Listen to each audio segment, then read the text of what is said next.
We're going now here. Okay, I would like to call the meeting to order. This is November 13, 2018, and this is the joint work session of the Parks and Recreation Advisory Committee and the City Commission.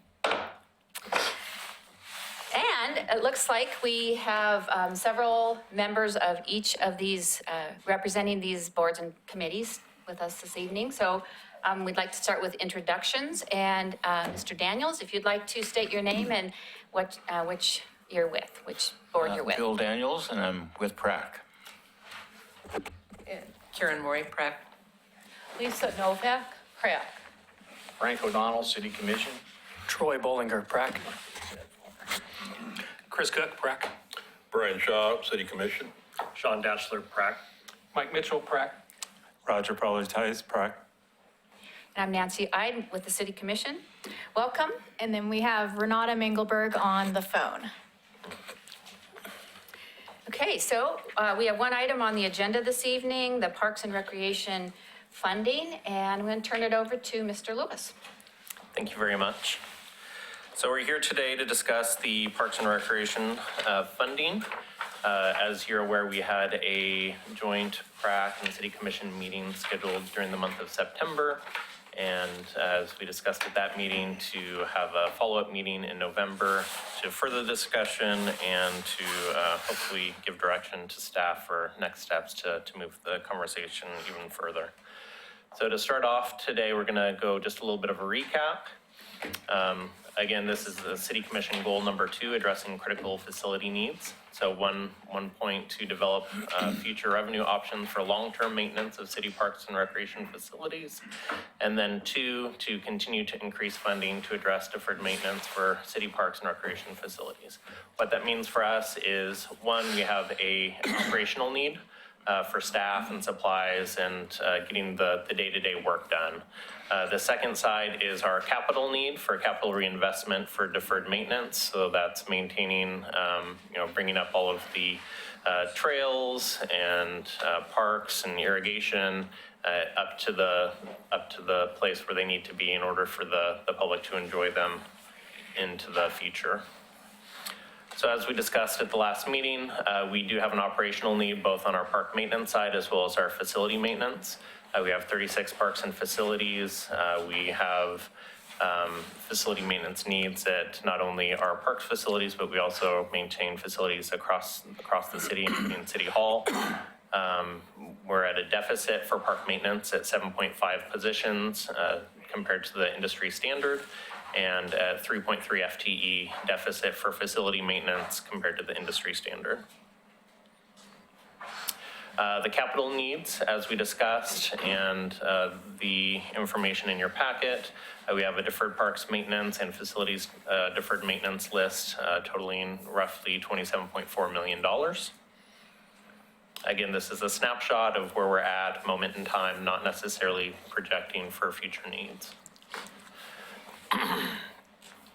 So this next slide is a slide that we discussed at the last meeting, and through conversations with this group and looking at different options, there seemed to be general consensus that looking at a park utility fee for operations seemed to be the best route. Going back to our 2008 Parks and Recreation Master Plan, we did some statistically valid surveying that showed that 76% of the general public were open to the idea of paying a utility fee to pay for operations and maintenance of parks and recreation. Of that, approximately 50% of that group stated they would pay at least a $5 utility fee to help maintain parks and recreation services. And what study did that come from? It was part of the 2008 Parks and Recreation Master Plan. Okay, because there's other data on this most recent survey that would have value to this group. Oh, correct, definitely, yes. So building on that, there is, again, value in utilizing the park utility fee as opposed to other funding mechanisms. You'll notice again on the right-hand side, the cost per household with a $300,000 assessed value would be $4.15 as opposed to $6.25 per month per household. So there's definite value there. Again, as we're going through, if you have questions or comments, we can always at the end go back and discuss any of these slides as well. But it's a very short presentation generally, as hopefully we'll just have additional conversation at the end of the presentation. Capital funding options. This was the, again, the side dealing with the deferred maintenance.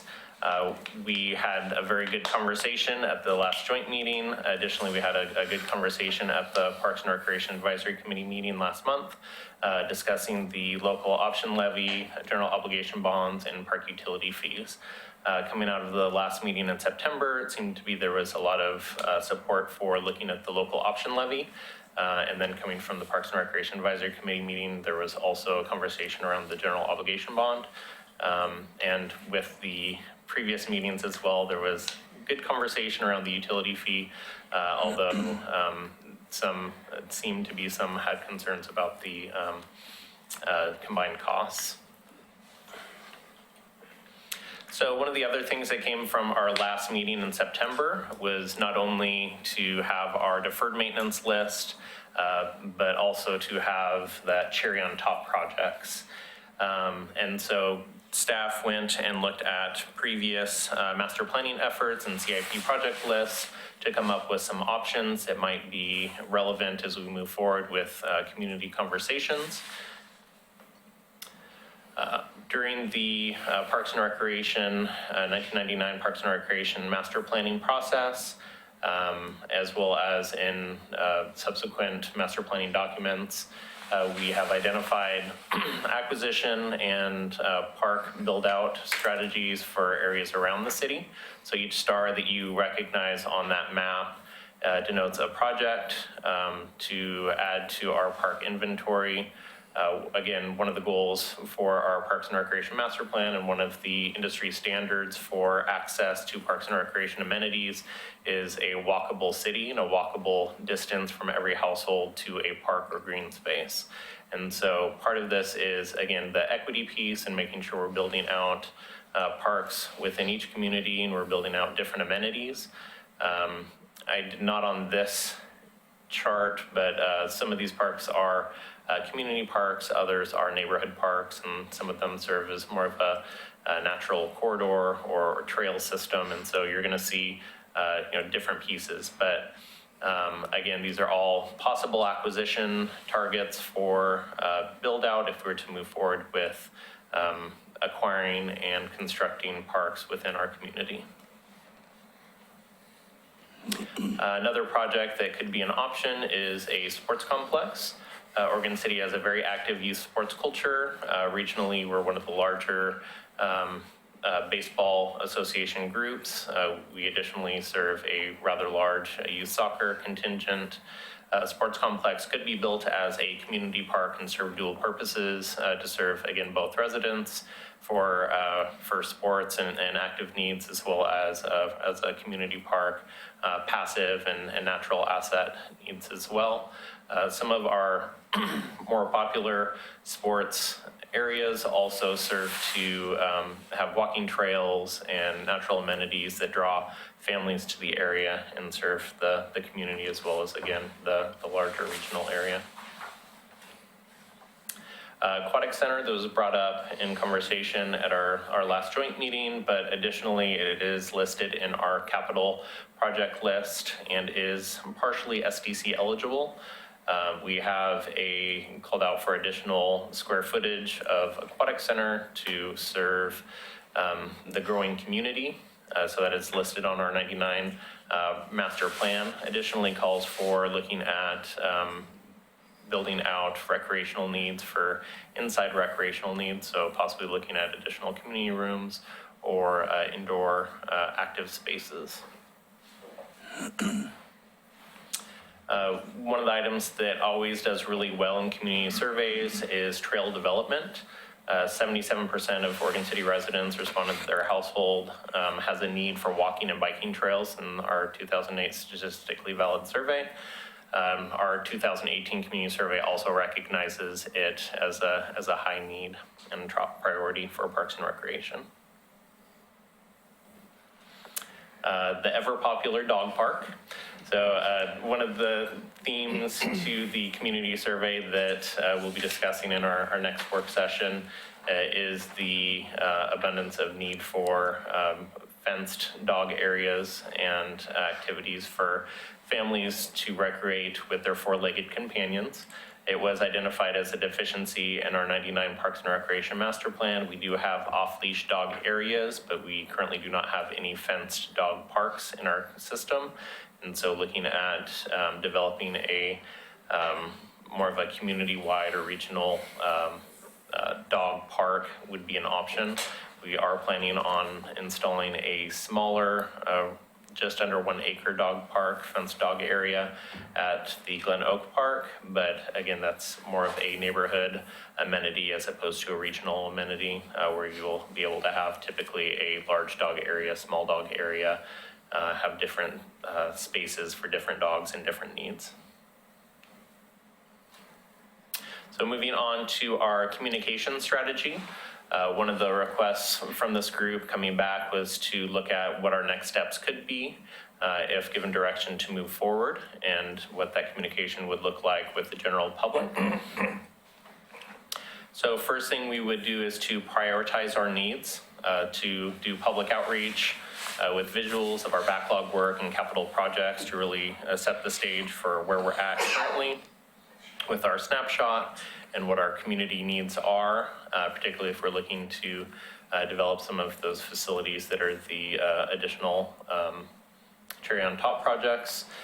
Establish a task force or community advisory committee. So again, utilizing our community to help draft the work to be completed, to make sure we're using the community as a sounding board as the information is coming in to really dig through information that we're hopefully going to find with our next step, which is polling process. So to really have a statistically valid survey that we can recognize the types of amenities, the types of funding mechanisms that the community would support, digging into not only general terms as we put out in our current community survey, but digging down even closer into at what level would the community support different amenities. And so, we've identified obviously that deferred maintenance is a need and would probably be built into any funding mechanism that we move forward. But there might be some of those additional projects that come to the top as we start to have that conversation with the community. And so really making sure that we're specific to how we would use the funds, what types of projects we would use, what types of funding mechanisms would be easiest for the community to get on board with. This slide again speaks to the 2018 community survey. So we were able to squeeze a couple of questions into the general survey that went out. You'll be receiving additional information again in the next work session, but one of the requests was to have this conversation with this group utilizing some of the questions that came out through the community survey. So we asked two questions, one having to do with additional taxes or fees. Again, looking at the two options that we had identified for funding being the permanent tax rate increase for taxes or the utility fee for fees. Again, very general terms, no specific information. We had kind of a mixed bag. So 33%-ish were willing or very willing. We had 25% at neutral, and then 42% either in the not willing or not at all willing categories. So given the very broad question that was asked and not a lot of detail, that is something to take into consideration as you're looking through this information. The next slide shows how our respondents would vote in a bond election. Again, pretty mixed bag as far as responses. We had 23 who would vote in favor, 29 who might vote in favor, 23 who were unsure, and then 25 who would vote against. And so again, looking at the very broad context, there's a lot to build off of as we're going in and doing additional surveying work and making sure that we're getting full buy-in and communication with the general community. So working through our citizen advisory group and of course our Parks and Recreation Advisory Committee and the City Commission, we would look to narrow our options using the survey work to make sure that we have something that would be successful if and when we go to a vote. We would create marketing materials from what we heard. So again, detailing the hows, the who's, the what's, the whens, to make sure that we have everything lined up and the information is out there for the general public. So that would be everything from social media materials, doing public community engagement processes, making sure we had website and handout materials for people to have as they have questions. And then of course, coming to a final decision. And so once it does go to a final decision by the City Commission, we would then start the process of really ramping up and having information out there for the community, similar to what you saw maybe with the school district bond that just went forward, having the information that's very neutral in context and just informative of what the process is and what is being put before the public. So timeline and budget, this is going to be something that's going to take a little bit of time to work through. We are recommending somewhere between a 12 and 18-month process. We would need funding for polling, public engagement processes, and branding and marketing campaigns.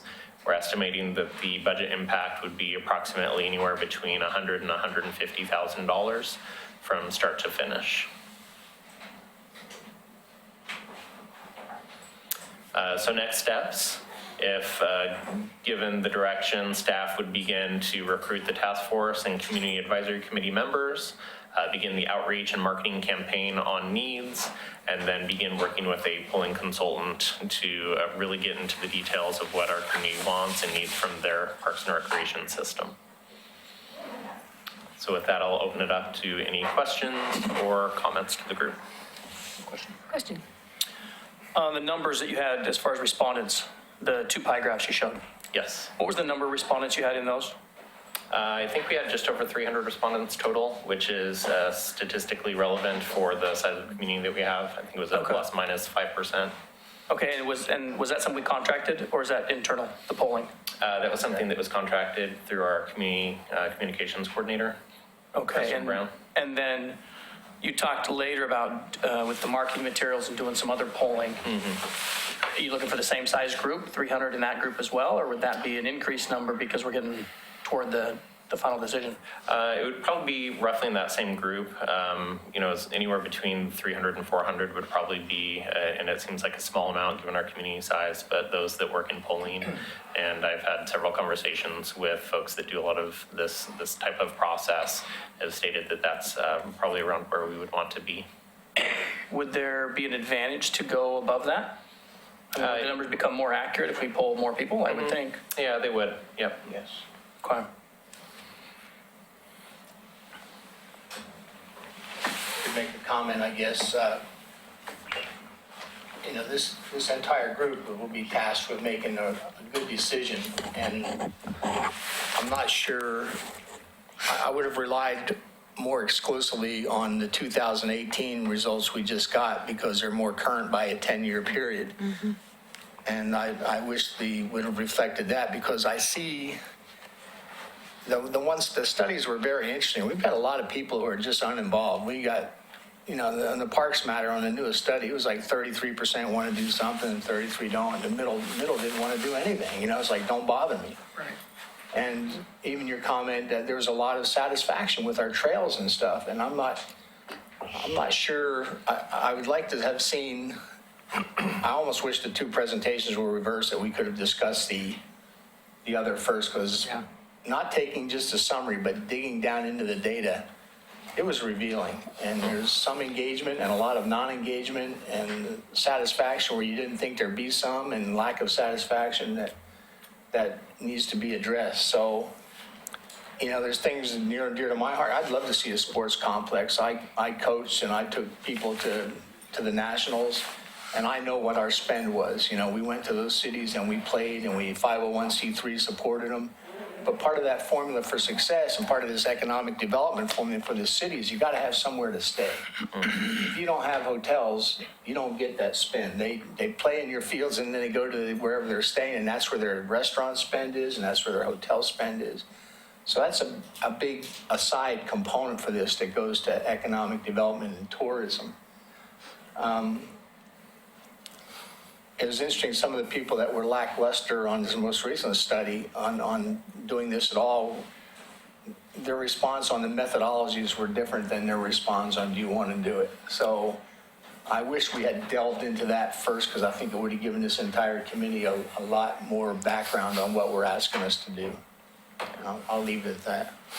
And to your point, I think this is a starting point for us as staff. I think the polling and being able to ask very specific questions as it relates to Parks and Recreation will help give us that information for the advisory group and for this group to digest that information and give more constructive direction to move forward. And to reinforce my point, the means of financing are going to be critical. And you either have community support or we don't, and then which methodology do we choose? Because each of them were significant. We say, I just paid my taxes today, so I'm still reeling. And, you say, here's another $20 on 300,000, 20 per month. Well, there's 240. And then, those things are cumulative. So and there's no question in my mind, I know our parks need help, and they've needed help. The question is, how do we achieve it, and how do we get the buy-in from the community? And that's why I make the comments I do. Other comments? So, Nancy, could you bring us up to date where Park and Rec is at now with all of this? City Commission's kind of here, but Park and Rec has been exposed to this a lot more than we have. So I'd like to know where we're at with Park and Rec here before we get too carried away here. I'd be happy to start out. We had a lively discussion at our last meeting, probably went close to an hour, and I think we could have gone another hour. Yeah, you did. I'm not sure that my concerns echo the rest of the group, but I'll throw out some of mine. It's a huge number, and like I said before, if there's cherries on top, kind of like the school district, we may need more money, but I'm also concerned as to the accuracy of what's on that number right now.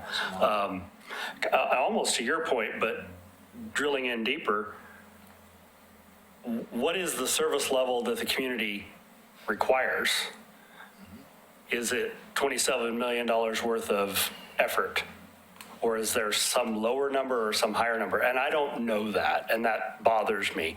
When I see that we need quite a bit more staff, to me, that also means benefits, retirement, and I see how the retirement system is killing the school district right now, and state funding levels. All those things keep coming to mind. And how much money can you just keep throwing at those things and consider it sustainable? It almost feels like that's kind of what got us into the position we're at, is lack of funding from a higher authority. So I think to wrap it up, I think very simply, the utility fee was favorable for the maintenance side of it. For me and probably the rest of the group, I can't remember, I believe the local option levy. No, Kathy's shaking her head no. Yeah. Was it the general obligation bond? That one I wasn't as sure on. But I think for us, I think this is a very, well, several of the commissioners didn't hear me last time. I don't believe you were here. So I'll say it again, that at the end of this year, I will have been on PRAC for 12 years. I should know the issues here better than 99.9% of this city. And if you would have asked me 6 months ago what our unfunded maintenance level was, it was $2 to $3 million. How did I get it so wrong? And I'm still reeling from that, because I believe I'm more plugged in the rest of the community? How did I get it wrong? And so that's still concerning to me, and I still need, I believe Phil, and I'm not questioning you at all, so please don't take it that way, but the accuracy and the depth and the scope is really bothering me, that how did we get from what I thought to what's been presented? That's very troubling. I'm going to agree with what Commissioner O'Donnell said and with some of what Sean said as well. I spent a little bit of time with those survey numbers, and I wish we had been able to dig into those deeper before we had this discussion, and I'm glad to hear that we're talking about getting more numbers. I did look at some of the things, and as Phil mentioned, the 2008 survey said that 76% would support a fee. Well, that's 33% on the 2018. Right. You know, a couple of fees have popped up in the meantime. I think we've kind of turned fee into an ugly word. So that's troubling. The other thing that struck me, and this kind of gets to what's the service level question that you asked, 67% of the respondents said they were satisfied or very satisfied with the appearance and maintenance of our park system. So how can we say we're $20 million behind when 2/3 of the respondents said it's okay? You know, we need a lot more information than we're getting. And there was one more thing that was interesting on there, and I really liked, and we'll hear more about it later, and I apologize for tipping somebody's hand here. But they did a really interesting study where they ranked different items as to high in importance and low in satisfaction. So if you find things that people care about a lot and they're not satisfied with, that's where we ought to be spending our money. Parks, maintenance, and improvement was number 6 on the list. Recreation improvements was number 7 on the list.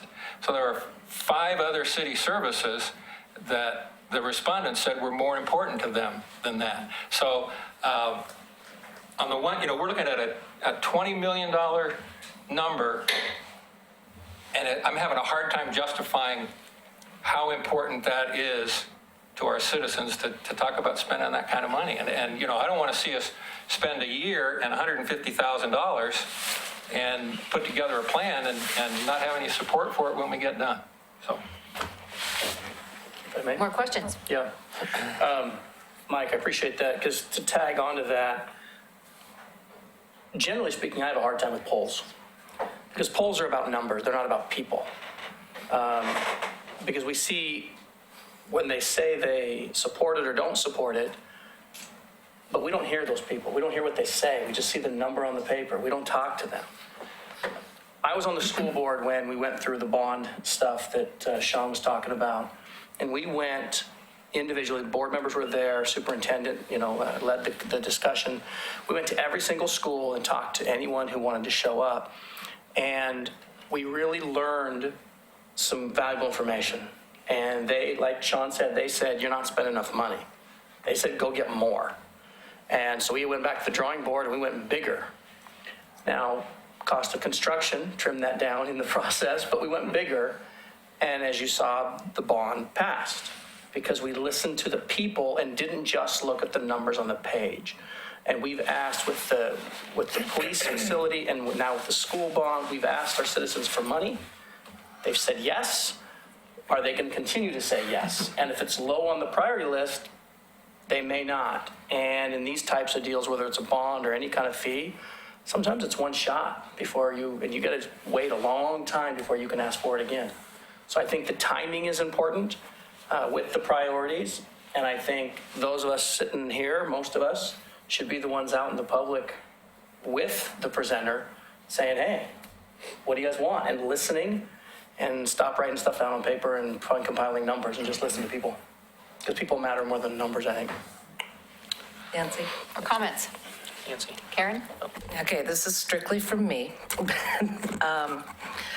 The one thing I don't want to lose sight of here, the deferred maintenance is a daunting number. And I think that is going to take a lot of work. But we're going into a new biennial budget. We're at 50% of staffing for our parks. part of our deferred maintenance is the lack of staff time to do the little things before they turn into the big things.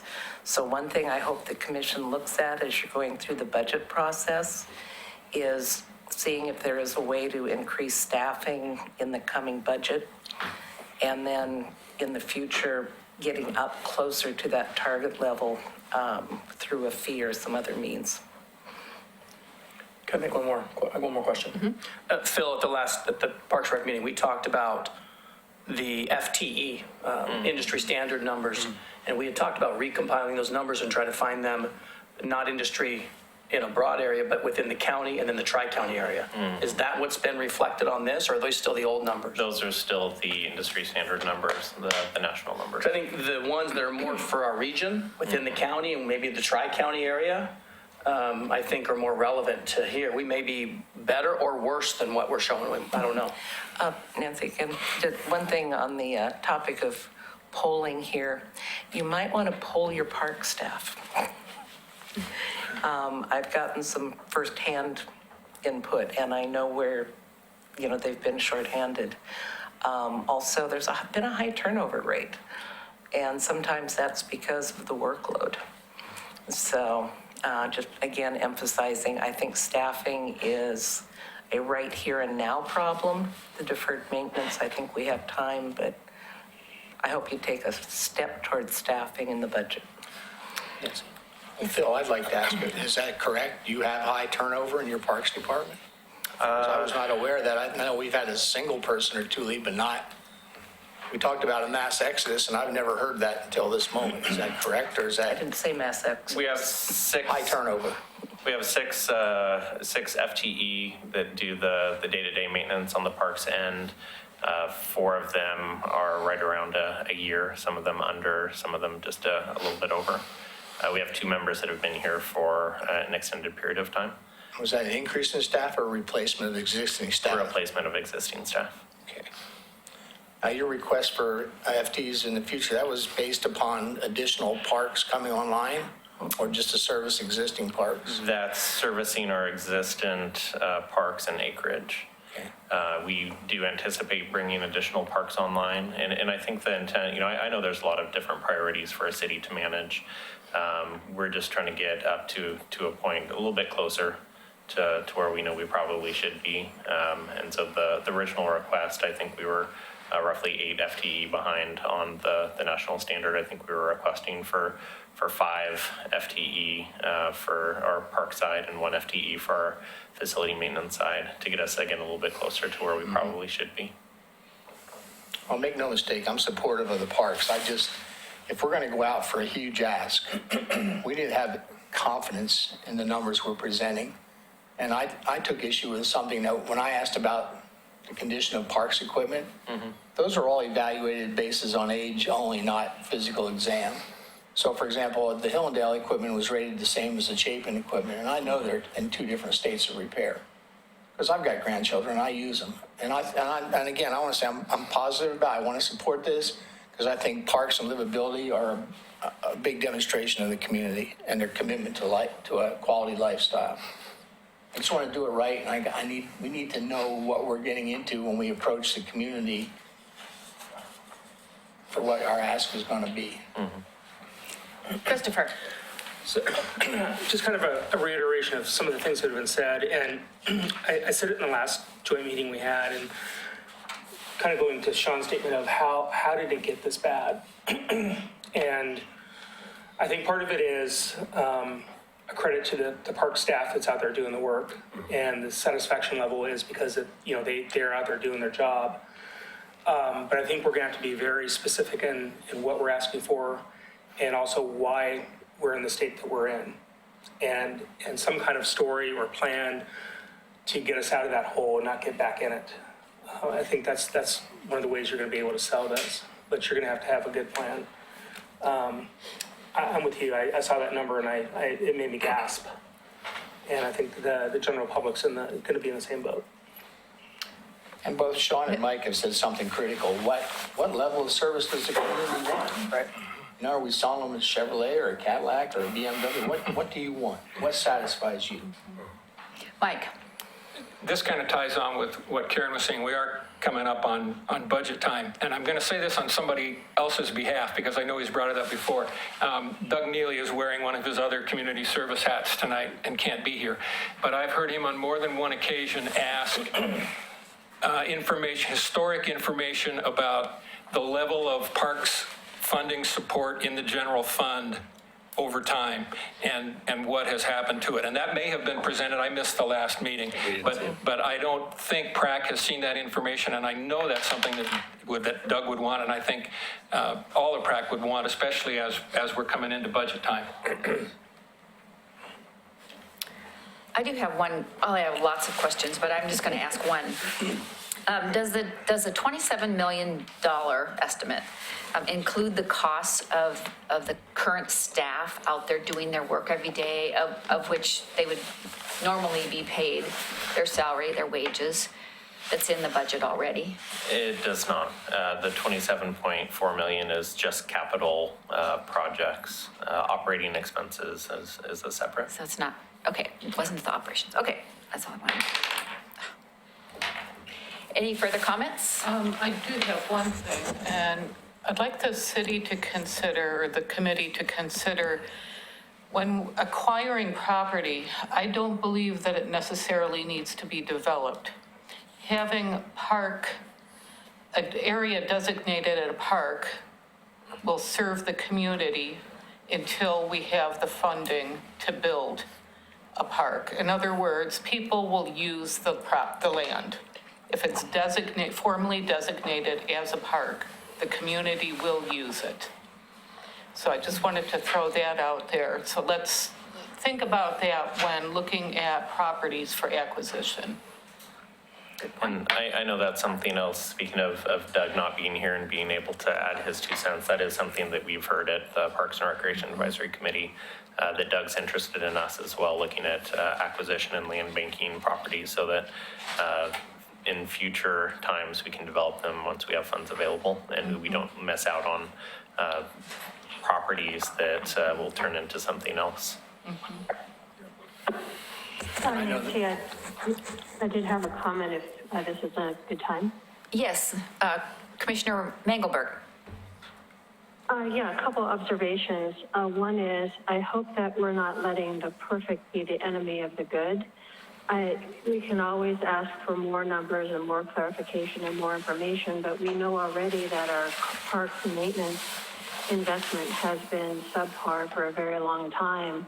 So my thought would be to separate the park maintenance question and move forward on that more quickly, and then look at the capital investment, refine that, do a lot of public outreach and input on that piece, get that number right and get the proposal right and go out for that maybe in the 12 to 18 months. But in the meantime, we're falling further and further behind, and we know that there is support for the parks maintenance fee, parks maintenance fee that the city commission could enact, should they so choose, relatively quickly, and to address some of that backlog.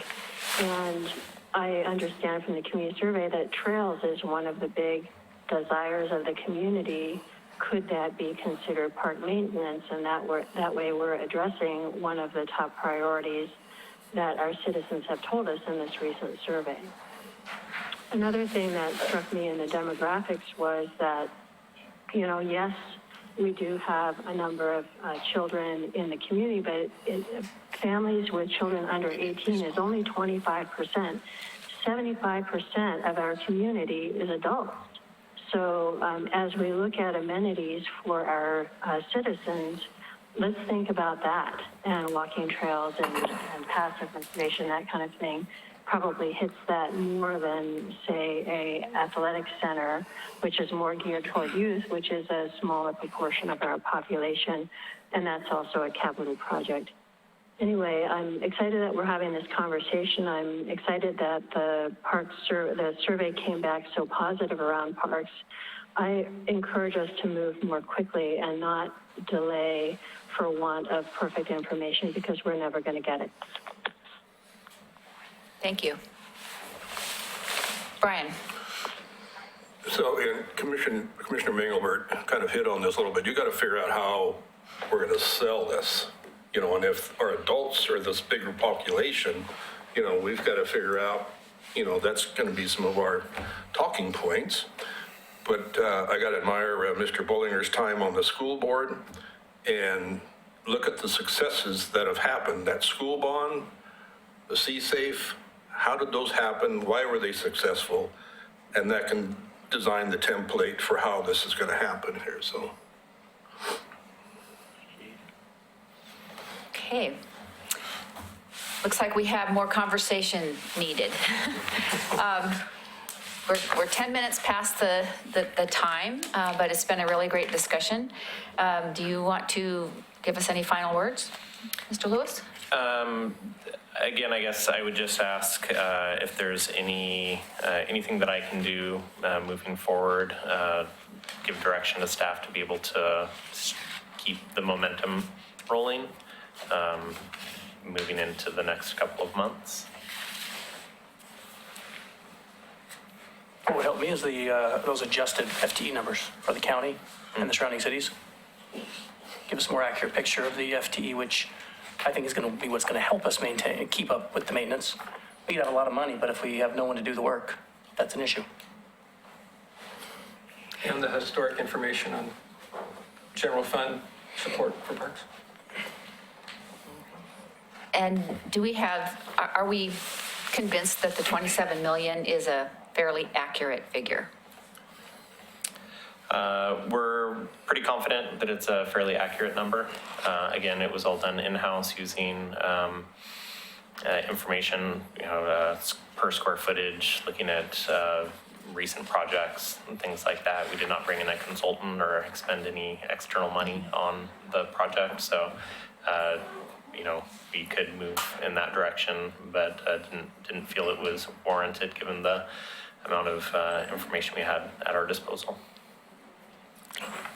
And I guess I would encourage all members of this committee to take advantage of that most recent survey. Look at the respondents, look at what their emphasis was and wasn't. Look at, as Commissioner Mengelbert said, look at the composition of the group, who responded, what, the age group is, what their children group is. Because if we're going to structure something, it needs to be structured for the right audience. And that gives us our first, it's probably not our perfect insight that a more in-depth survey would do, but it gives us our first look. And there's a lot of information there that can be interpolated. Yeah. Okay.